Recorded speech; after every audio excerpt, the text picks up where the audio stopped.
It has become de facto impossible to get a medical exemption for a COVID vaccine in the state of California.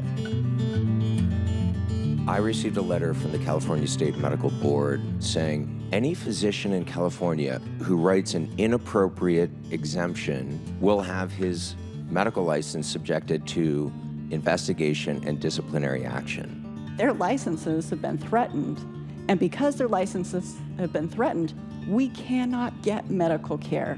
I've seen emails where hospitals threaten their doctors. You cannot sign medical exemptions.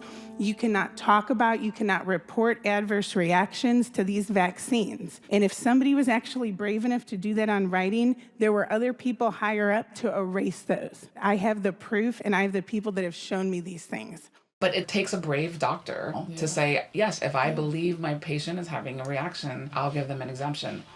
There's one other doctor that I know who is like, I'm gonna protect my patients. I'm gonna stand up for what I believe in. And everyone else is very afraid or has gone over here, and there's been a lot of shaming actually. In the doctor community that I move around in, I'm here supporting my patients in what they need. And that doesn't mean that I'm telling people not to get the vaccine at all. I'm giving them informed consent. These are the pros and cons of the vaccine. This is the risk category that you're in. I want you to make the decision that feels right for you. The ethical principle of free and informed medical consent, guaranteed by the Nuremberg Code, the Helsinki Declaration, was abandoned. We still know nothing about long-term vaccine harms because the vaccines haven't been out that long. How can we possibly provide informed consent without this information? You can't have informed consent if you don't tell your patients of the risks and benefits. When I emailed Army Public Health Command and asked about adverse events, the epidemiologist told me that they were not tracking, tracing, or monitoring adverse events. I think at the beginning, the vaccines were probably working well enough to make it worth it. And I'm one of these that I'm willing to roll up my sleeve for science. I understand that. I would have liked better informed consent. One of the main side effects that we see is neurological. The reporting and the findings of the adverse effects, the publishing of them is very low. And that is in direct contradiction with what the healthcare people are seeing. And a lot of that is coming from this belief that global vaccination is better than the risk of these adverse events. But I would ask, how do we know that? Public health guidance on this is crystal clear.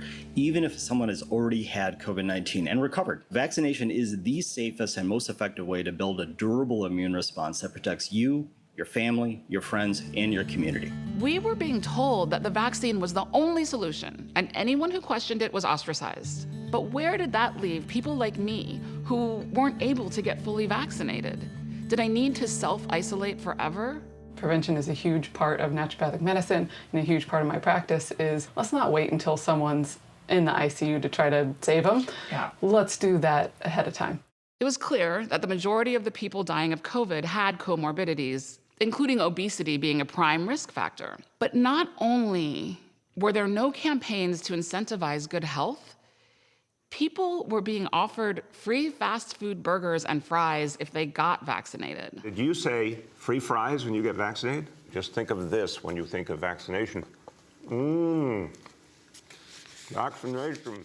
So I've seen hundreds of COVID patients by this time, some of them vaccinated, some of them unvaccinated. Everyone did really well with it, including my own 89-year-old grandmother who actually wasn't vaccinated, but she made it through in a week. Over a year after my one Pfizer shot, I contracted COVID. And my bout with COVID was 6 hours of slightly aching muscles and a mild headache. But while I, a healthy and not fully vaccinated person, hardly noticed that I had COVID, I had fully vaccinated and boosted friends getting extremely sick with it, but still saying things like, "Thank God I'm vaccinated or it would be way worse." Now, they may be right, but how do they know? I am absolutely exhausted about hearing about vaccinated and unvaccinated. There's only one category you need to care about. It's untreated versus treated. That the FDA and the CDC actually coerce individuals for whom the vaccine is unsafe to receive the vaccine and then incur fatal and non-fatal injuries is, at this point in time, malfeasance. I started hearing highly credentialed doctors talk about possible other ways to treat and prevent COVID. The vaccines were waning. Boosters were being pushed, and proven treatments like monoclonal antibodies were not widely available. Doctors were finding that off-label medications were helpful in some circumstances, and then they were prohibited from using them. This censorship was hurting those of us who were vaccine injured, because doctors were pressured to push the vaccine and encouraged not to say anything negative. Was it possible that there were other treatments besides the vaccine that could also reduce the risk of extreme COVID? I'm giving high-dose IV steroids. I'm giving, 25 grams of IV vitamin C. I've kept over 2,000 people out of the hospital. And if you look at current statistics, 20 of those people should be dead, and they're not. I'm having the same experiences that you did with the hospitals. So it's not just you, it's all of us. I'm currently a COVID center, and a lot of people call me up. You have to pick up the challenge and help the patient. We have state agencies and hospitals interfering with the sacred patient-physician relationship. For the first time in my entire career, I could not be a doctor.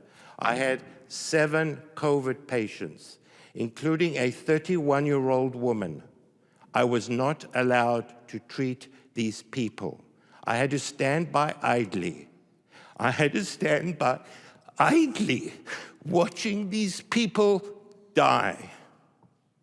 I then tried to sue the system, and you know what they did? They then accused me of 7 most outrageous crimes that I had committed, ignoring the fact that under my care, the mortality was 50% those of my colleagues. And the end result was I lost my hospital privilege and was reported to the National Practitioner Data Bank. So here I was standing up for patients' rights, and this hospital, this evil hospital, ended my medical career. So that's what they do. Physicians have always been granted discretionary latitude to exercise their own medical judgment. This is the first time in my career I've worried. Is somebody going to be looking over my shoulder asking me why I've prescribed fluvoxamine for this indication rather than that indication? I prescribe it for depression, no problem. Are you giving this to treat COVID? Why should it matter to you? The NIH, the CDC, and the FDA are not involved in medical education. We went through a residency of medical school, a residency program. I've never called the FDA, the NIH, or the CDC for advice. So to have them dictate our medical practices has to stop. Every patient has a slight potential thing that we might do differently. And if we don't do that, we are not good doctors. They are afraid to treat us. We have had patients who are severely injured and are dying, who cannot get in the door to get seen by physicians because physicians are afraid of the word COVID vaccine. And it's this looming threat without definition. You're spreading misinformation. Oh, do cite the papers in which I am spreading misinformation. They will not define it. They will attack you. They will threaten you. They will put you in a state of fear and say, you can only do what we say, but don't save a life. These are crimes against humanity. We have patients who are falling ill with a treatable disease and they can't get treatment. When the state are telling doctors that they can't do any doctoring, has misinformation gotten out of control? Today we'll be citing Jay Bhattacharya, that old hack from Stanford University. Professor Jay Bhattacharya says, a proposed California law threatens to make such dissent career-ending by handing the state the power to strip medical licenses from doctors who disagree with government positions on COVID. The bill is motivated by the idea that practicing doctors are spreading misinformation about the risks of COVID, its treatment, and the COVID vaccine. Oh, you doctors. I remember when it was just conspiracy theorists out there, but those conspiracy theorists, so manipulative, they've managed to turn themselves into doctors on the side. It declares that physicians and surgeons who disseminate or promote misinformation or disinformation related to COVID-19, including false or misleading information. Who's false? Who's misleading? This is the problem that we're faced with these days, isn't it? The language of the bill itself is intentionally vague about what constitutes misinformation. Doctors, fearing loss of their livelihoods, will need to hew closely to the government line on COVID science and policy, even if that line does not track the scientific evidence. We, ordinary folk, we query whether or not it really is false and misinformation, or if it's just not bloody convenient to their aims, agenda, objectives. I'm so disappointed that we are suppressing knowledge. I am pro-vaccine. My children have been fully vaccinated. Before December 24th, I was running them to football games, baseball games. I started with the numbness and tingling in my fingertips, my toes. Every time I stood up, my heart rate was soaring to like 170, 180. When we're pushing something out that has not had clear FDA approval, has not been through all of those rigorous testings, we have to be open to fallout. A nurse friend of mine who worked in a hospital declared that anyone who was not getting vaccinated should never speak to her again. She said that she'd been putting her life on the line dealing with COVID deaths, and she feels personally disrespected if you choose not to get the shot. Of course, I empathize with her. But for every nurse who believes 100% in the vaccines, there are nurses who refuse to get vaccinated so vehemently that they're willing to lose their jobs. Is one nurse telling the truth and the other lying? Or is it possible that there are many different angles to this issue that's strewn as black and white? At work, because you're a nurse, like, do you just not really talk about this because it's kind of controversial type thing? Like, yeah, I mean, like, my coworkers are aware.